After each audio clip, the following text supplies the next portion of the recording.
How do you approach the situation now? Let me just start out by saying a little bittersweet. Obviously, yesterday was a challenging day. Lionel Hollins is a good friend of mine, and we've been friends a long time.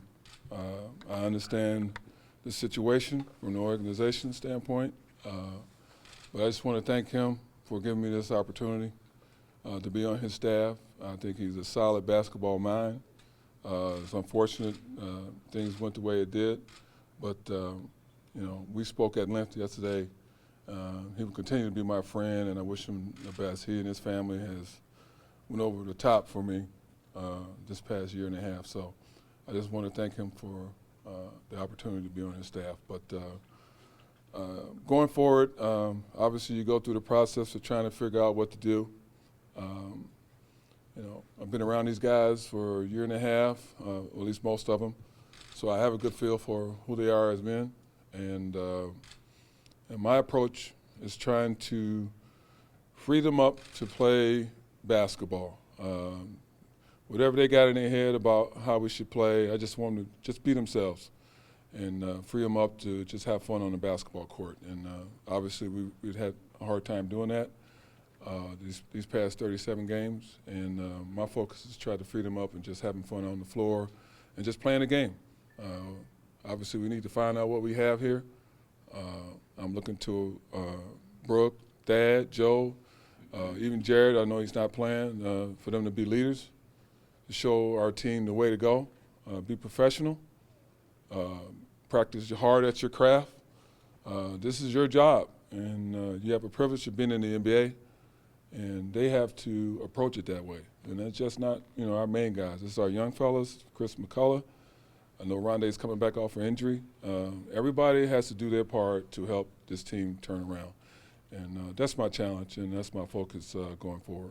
Tony, when did you find out about everything that had happened, and what was your reaction to finding out that you were going to be the interim head coach? Well, the process kind of started in the morning. Obviously, we just got back off a road trip, and I was sleeping in a little late. And phone started ringing, so you get a feel for things that have changed. And I had a conversation with Billy, and he told me what went down as far as organization making a change. And I had a conversation with Lionel. So, and calls start coming in. It's a process. You got to get your mind wrapped around what you're trying to. Uh-oh. This is the five-man station. We conducted the test of the alarm system. Please disregard all alarm That's a good start, huh? It's your first one. We'll set it up every time. No, but just the process of trying to work your mind, and that you're the guy now, and you got to figure out a way to try to get these guys to play a little harder, play a little smarter, and play with a lot more energy. So, that was my process. All right.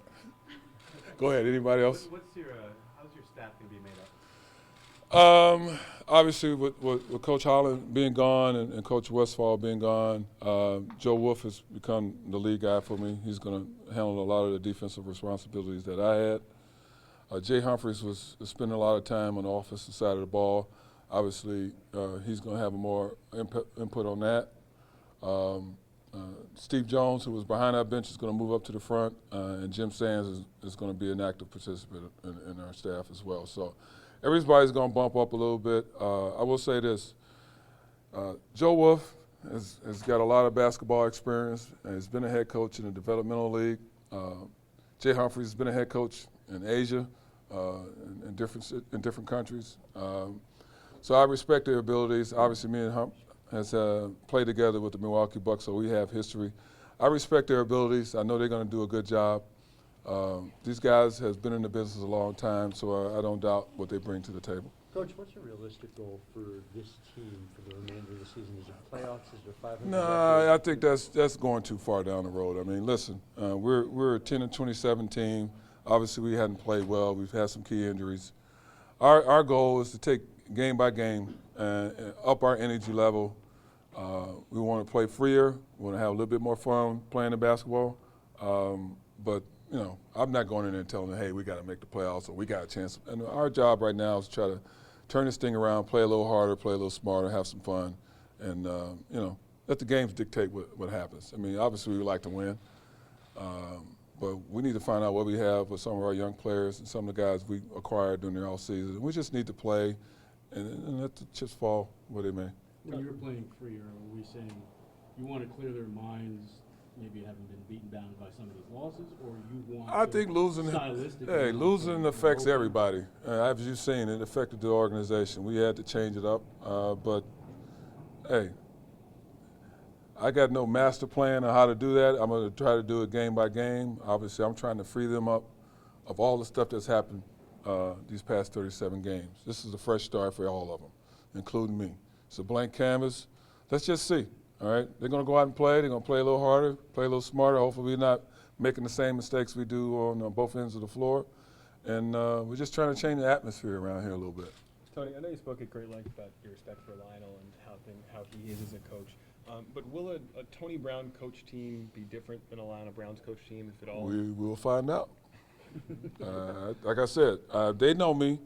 I'm upfront about how I feel about certain things. I'm not, overly negative or anything in that sense. But I respect the game. I love the game. That's why I've been doing it for such a long time. I've been a part of the NBA for over 25 years, playing and player as a coach as well. So I know how the game should be played, and I'm going to try to express that to them. And I think they understand me. I don't sugarcoat stuff. What kind of basketball you want to put on the floor? Well, we got to, I like to see the ball move a lot more, free-flowing. But we also have to be conscious of the talent that we have in Brook. We have the talent that we have in Thad Young, who's shown ability to be a slashing-type power forward that can get to the basket. I mean, there's some guys with some abilities here. I mean, Joe, has struggled early, but he's a consummate pro. Obviously, losing Jared hurts, but they got some capable guys. I mean, Donislow played well the other night against Detroit, and he showed us that he has the ability to be effective on the floor, and Shane as well. So I'm just not trying to have one or two guys doing it, and 8 and 9 guys not. We're trying to get a group together that's going to play well together, and that's the immediate focus right now. On a personal note, is this an audition in a way for you, an opportunity to impress this organization? Well, it's definitely that. You got 45 games left, and obviously I read the reports. I hear all the chatter about bringing someone in. That's fine. They got to do what they have to do, but it gives me a chance to be in that seat and to run a team. And if not impress this organization, maybe someone else is looking. So everybody's got a new slate, including me.